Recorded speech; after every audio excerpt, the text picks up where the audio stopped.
नमस्ते। नेपाल सरकारको उद्योग, वाणिज्य तथा आपूर्ति मन्त्रालयले एउटा निकै राम्रो अवसर ल्याएको छ। आज हामी यसैको बारेमा विस्तृतमा कुरा गर्नेछौँ।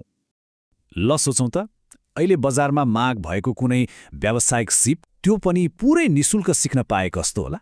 हो, नेपाल सरकारले यस्तै एउटा कार्यक्रमको घोषणा गरेको छ। आउनुहोस्, यो के हो भनेर अझ गहिराइमा बुझौँ। र यो कुनै हल्ला होइन, यो हेर्नुहोस् त, घरेलु तथा साना उद्योग प्रवर्धन केन्द्रले जारी गरेको आधिकारिक सूचना नै हो। कार्यक्रमका सबै जानकारी, सबै नियमहरू यही सूचनामा स्पष्टसँग दिएको छ। त्यसो भए सबैभन्दा महत्त्वपूर्ण कुरा, आखिर के सिप सिक्न पाइन्छ त? यो कार्यक्रमले अहिले बजारमा माग भएका 4वटा विशेष क्षेत्रहरूमा तालिम दिने भएको छ। यहाँ एउटा सानो तालिकामा हेरौँ। सबै तालिमहरूको अवधि 390 घण्टाको छ, मतलब एकदमै गहिरोसँग सिक्ने मौका छ। अनि अर्को राम्रो कुरा के छ भने यी तालिमहरू देशका विभिन्न प्रदेशहरूमा उपलब्ध छन्, ताकि धेरैभन्दा धेरै मानिसहरूको पहुँचमा पुग्न सकोस्।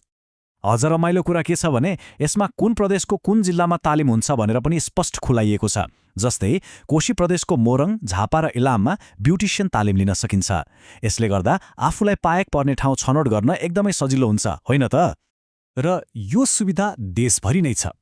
चाहे त्यो गण्डकी प्रदेशको कास्की र तनहुँमा मन्टेश्वरी तालिम होस्, वा लुम्बिनी प्रदेशको रूपन्देही र बाँकेमा प्लम्बिङको, अवसरहरू देशका विभिन्न ठाउँहरूमा छरिएर रहेका छन्।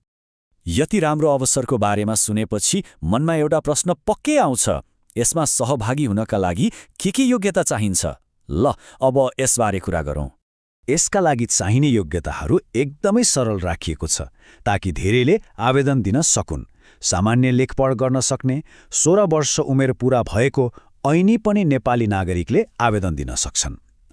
तर मन्टेसरी तालिमका लागि भने कम्तीमा एसई वा एसएलसी पास गरेको हुनुपर्नेछ।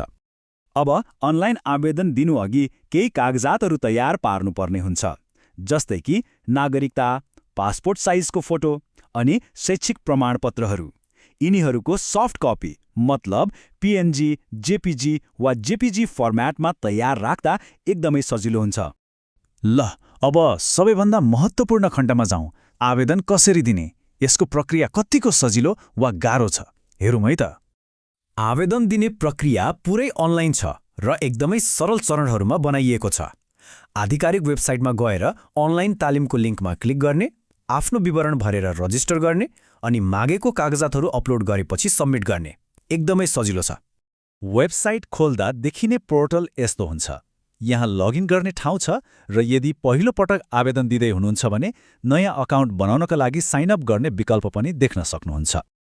अब केही एकदमै महत्त्वपूर्ण जानकारी र मितिहरूतर्फ ध्यान दिउँ, ताकि यो सुनौलो अवसर हातबाट नफुत्कियोस्। यो मिति याद गरिराख्नुहोस्, 2080 साल माघ महिनाको 26 गते। यो नै आवेदन दिने अन्तिम मिति हो। त्यसैले सबै आवेदनहरू यही मितिभित्र बुझाइसक्नुपर्छ। आवेदन दिइसकेपछि के हुन्छ त? सबैभन्दा पहिले त यो तालिमको लागि कुनै पनि शुल्क लाग्दैन। प्राप्त भएका आवेदन र कागजातहरूको आधारमा छनौट प्रक्रिया अगाडि बढ्छ र छनौट भएका व्यक्तिहरूको नाम वेबसाइटमै प्रकाशित हुन्छ। त्यसैले वेबसाइट बेला बेलामा हेरिरहनु एकदमै जरुरी छ। यो भनाइले कति गहिरो कुरा भन्छ, होइन त? साँच्चै एउटा सानो सिपले पनि भविष्यको लागि बलियो जग बसाल्न सक्छ, र यो सरकारी कार्यक्रमले त्यही जग निर्माण गर्ने एउटा अमूल्य अवसर दिएको छ। अब प्रश्न यो होइन कि अवसर छ कि छैन। अवसर त छ। प्रश्न यो हो कि के हामी आफ्नो भविष्य निर्माण गर्नको लागि यो कदम चाल्न तयार छौँ? त्यसैले यो अवसरलाई खेर नफालौँ। आवेदन प्रक्रिया सुरु गर्नको लागि यो आधिकारिक वेबसाइटमा जानुहोला। आफ्नो भविष्य निर्माण गर्ने दिशामा आजै पहिलो कदम चालौँ।